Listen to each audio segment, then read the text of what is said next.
4 жыл, 7 жыл дегеніміз 4 жылдан 8 жылдан бір жылы кем срок емес па? Мәселен, президент 7 жылға бірден 2 срокқа сайланып отырған жоқ па мәселен? Қазір 5 жыл емес па? Жоқ, білем. Мен Америка туралы басқа мемлекеттерді айтып жатырмын. Жалпы 7 жыл ұзақ мерзім емес па сіздің ойыңызша? Жоқ, ұзақ мерзім емес.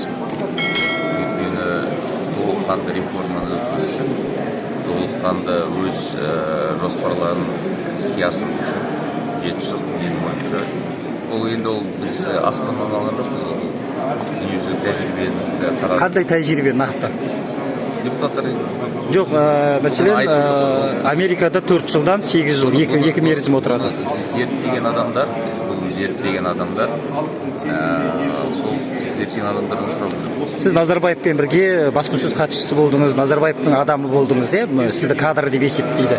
Мына қазір Назарбаевтың Нұрсұлтан атауын алып тастап жатыр. Сізде бір қарсылық жоқ па ішіңізде? Менің жеке пікірім. Жоқ, жалпы жеке пікіріңіз қандай? Жеке пікірім болады ғой. Жоқ, жеке пікіріңіз қарсысыз ба сонда? Жеке пікірімді мен өз ішімде қалдырайын. Жоқ, қарсысыз ба сонда?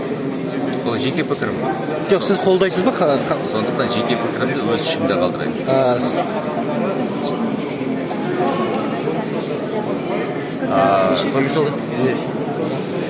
Я думаю, что в ближайшее время даже. Сіз қолдайсыз ба, қарсысыз ба? Нақты пікір білдіріңізші. Кезінде сіз көп нәрсені айтып жүрдіңіз ғой. Жеке нәрсе ол. Әлде баталмайсыз ба, қорқып отырсыз ба? Жеке нәрсе. Сіз енді ауылдың балалары сияқты. Жоқ, неден қорқма дегенге сияқты.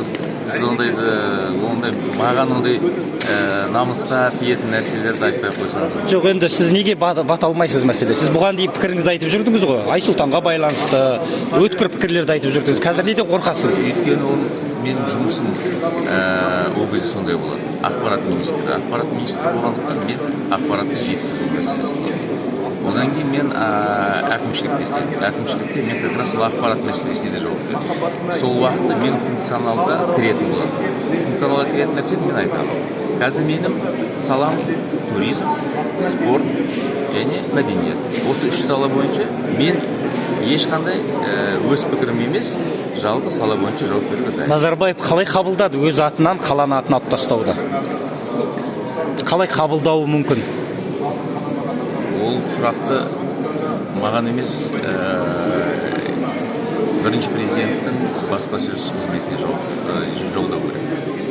Министрлікті айтып кетіңізші, қазір Арыстанбек Мұхамедиұлының енді термеусіздер болып жатыр ғой, сізді куәлеріңізді шақырды ма?